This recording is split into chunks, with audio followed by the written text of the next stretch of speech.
नमस्कार दोस्तों। आज मैं श्रीमद् भगवत गीता के माध्यम से संपूर्ण देशवासियों को कहना चाहूँगा, गीता का पाठ करना हमारे जीवन के लिए काफ़ी महत्वपूर्ण है।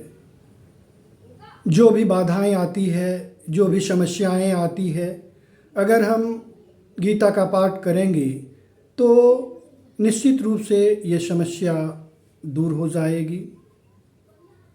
थोड़ा सा समय निकालकर गीता का पाठ करना चाहिए, क्योंकि गीता में बहुत कुछ ऐसी बातें बताई गई है जो हमारे जीवन को सही दिशा निर्देश देती है।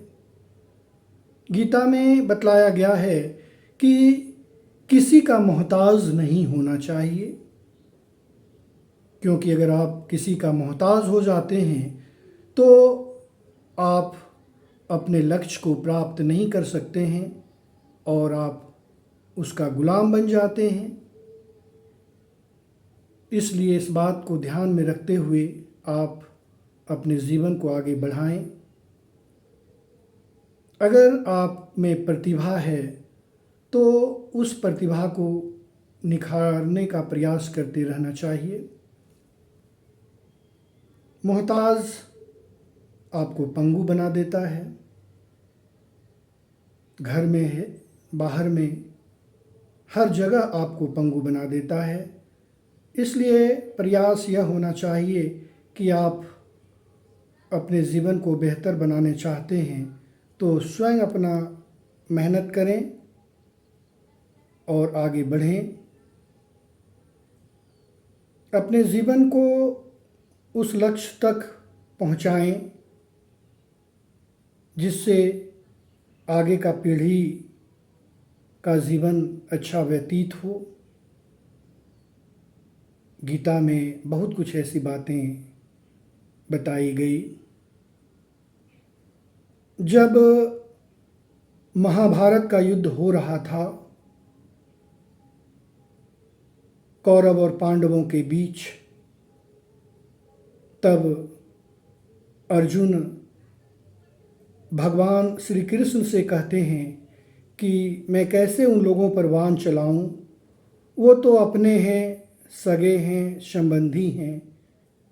तब भगवान श्री कृष्ण अर्जुन को उपदेश देते हुए कहते हैं, लड़ाई के मैदान में न तो कोई अपना होता है और न कोई पराया होता है, और इस समय तुम अर्जुन नहीं हो, तुम धर्म की स्थापना के लिए युद्ध कर रहे हो,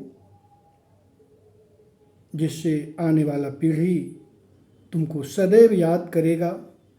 अगर तुम पीछे हटते हो तो धर्म से पीछे हटते हो। इसलिए अर्जुन, तुम आगे बढ़ो, धर्म की स्थापना करो, और अगर ऐसा तुम नहीं करोगे तो फिर धर्म क्या रहेगा। लोग वर्षों तक तुम्हें घृणा की दृष्टि से देखेंगे। इसलिए अर्जुन, अपने लक्ष्य को प्राप्त करो और तुम सत्य को स्थापित करो, क्योंकि कौरव तुम्हें सही दिशा की ओर नहीं ले जाना चाहता है, हर वस्तु हड़पना चाहता है। इसलिए सत्य को स्थापित करने के लिए तुम आगे बढ़ो। तब अर्जुन को बात समझ में आई और अर्जुन युद्ध के मैदान में फिर अपनी सफलता को स्थापित किया, और आज हम सभी उन्हें याद करते हैं और महाभारत से हम संदेश प्राप्त करते हैं कि समय और परिस्थिति के अनुसार कोई कार्य करना चाहिए। समय और परिस्थिति के अनुसार अगर हम कोई कार्य नहीं करते हैं तो हमें परेशानी होती है। इसलिए हम ऐसा कार्य करें कि किसी को कोई तकलीफ़ ना हो। जीवन में दूसरों को भी मौका दें और सत्य पर चलने की राह पर अडिग रहें। इसलिए मैं कहना चाहूँगा कि गीता का रहस्य कुछ और है। अगर हम सभी थोड़ा सा समय निकालकर गीता का अध्ययन करेंगे तो जीवन में जो भी बाधाएं आएगी वो समाप्त होगी। जीवन किस तरह से आगे बढ़ेगा, किस तरह से जीवन का विकास होगा, किस तरह से लोगों में एकता स्थापित होगी, ये हमें गीता का अध्ययन करने से ही ज्ञान की प्राप्ति होती है। कोई भी समस्या का समाधान गीता से हो सकता है, लेकिन ध्यान रखने की बात है कि गीता का गहन अध्ययन करना होगा। हम समय समय पर गीता का अध्ययन करेंगे तो निश्चित रूप से जीवन में कोई भी परेशानी नहीं आएगी। इसलिए मैं कहना चाहूँगा कि गीता का उद्देश्य किसी खास जाति के लिए नहीं है, बल्कि संपूर्ण जाति के लिए है, संपूर्ण मानव के लिए है, जो हमें आगे बढ़ाने की शक्ति को प्रदान करता है।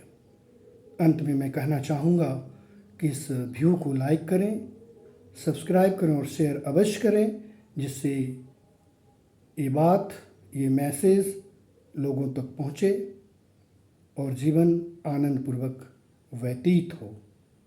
एक बार पुनः आपको इस YouTube चैनल के माध्यम से बहुत बहुत शुभकामनाएं। आइए गीता का पाठ करें, ज्ञान अर्जित करें और जो गीता के अंदर रहस्य है उसको जानकर संपूर्ण देश में ही नहीं बल्कि विश्व में धर्म की स्थापना के लिए आगे बढ़ें। बहुत बहुत धन्यवाद।